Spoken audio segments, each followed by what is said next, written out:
niñitos. De acá en más, Con María O'Donnell. un tutorial para tiempos complejos.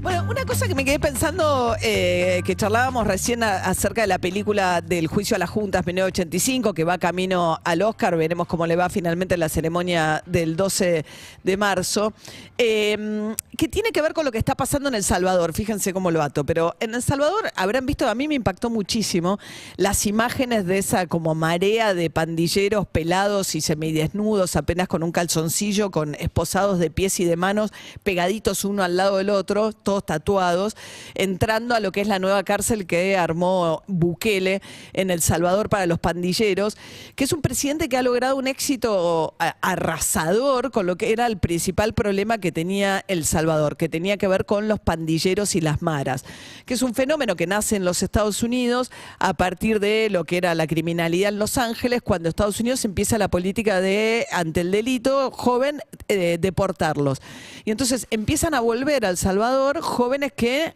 ni siquiera habían nacido ni vivido, o sea, sus padres por ahí eran salvadoreños, pero que por ahí... Y empieza toda una cuestión de la creación de las pandillas, que van ganando el territorio, ¿no? Y empiezan además los enfrentamientos entre las distintas... Un fenómeno parecido al de las barras bravas, pero distinto, en el sentido que, bueno, van peleando por territorio, de esa manera van peleando por negocios, etcétera, y el Estado de El Salvador pierde completamente el control. Había habido, primero una guerra civil tremenda en El Salvador, la expulsión migratoria a Estados Unidos y después la vuelta al reflujo que le da origen al tema de las pandillas. Y a partir de ahí llega Bukele, que es un presidente joven, como totalmente viene del mundo de la publicidad, de afuera del sistema, que solamente usa, ¿cómo se llama?, redes sociales y que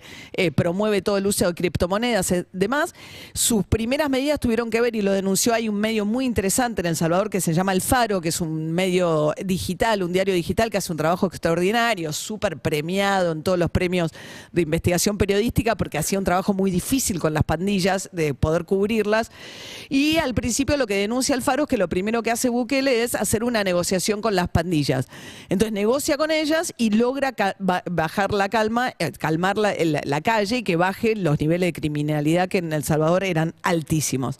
Pero después, hace como un año, decide romper totalmente con las pandillas y dicta un estado de excepción por el cual se congelan todas las garantías constitucionales. Entonces pasa a tener un poder excepcional el Estado de la Fuerza de Seguridad para llevarse preso, pero digo, hay muchas denuncias de organismos de derechos humanos, familiares y demás, de gente que levantan de la calle sin causa y la meten en la cárcel. Le empiezan a estallar las cárceles porque empieza a levantar, y crea esta nueva cárcel y empieza a mostrar como una situación de máxima humillación a las pandillas, a los pandilleros. ¿Qué le pasa? Finalmente logra recuperar el control de la territorialidad. O sea, desde el punto de vista de lo que pasa con las pandillas en la calle es que es exitoso. ¿Por qué? Porque se corta ese vínculo que, por ejemplo, que pensando en la situación de Rosario, cuando hablábamos con el intendente Hapkin y nos decía que aunque metan presos a los jefes narcos, como fueron los monos o los que fueran, siguen desde la cárcel operando y siendo jefes de las bandas criminales, con lo cual no se rompe la dinámica que tienen a pesar de que los meten presos. Bueno, Bukele logra cortar eso y entonces dejan de recaudar, dejan de extorsionar a los comerciantes, de hacer una recaudación territorial y se baja a niveles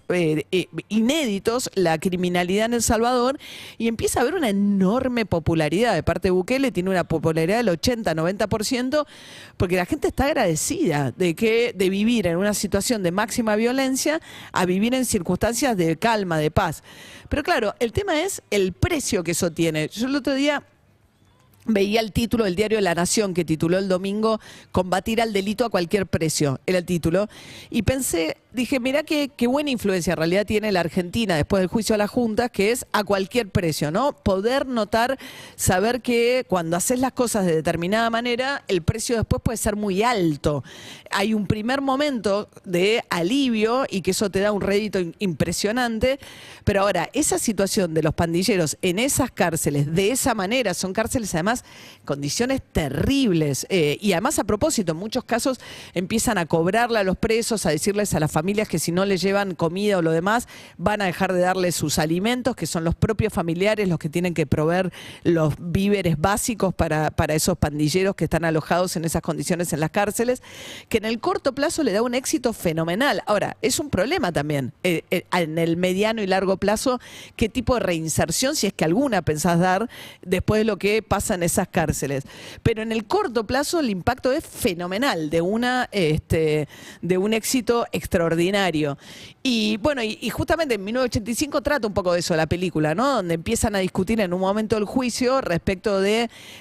incluso los familiares de lo que eran las guerrillas de los años 70, que era la excusa inicial del terrorismo de Estado y el combate a las guerrillas. Le dicen, bueno, y es un poco el alegato de Estracera, ellos también merecían un juicio justo. Vos no podés, como Estado, apartarte del imperio de la ley como para enfrentar los métodos ilegales de las guerrillas, de las pandillas o de los grupos terroristas o subversivos, como se decía en la época. Porque el costo, bueno, pasó también con Sendero Luminoso en Perú. Inicialmente le dio un éxito fenomenal y una popularidad extraordinaria a Fujimori, después terminó Fujimori preso porque se generaron los parapoliciales, el poder ilegal al margen de la ley de lo que fue ese combate. No sé cómo va a terminar la historia de Bukele, pero pensaba que también uno de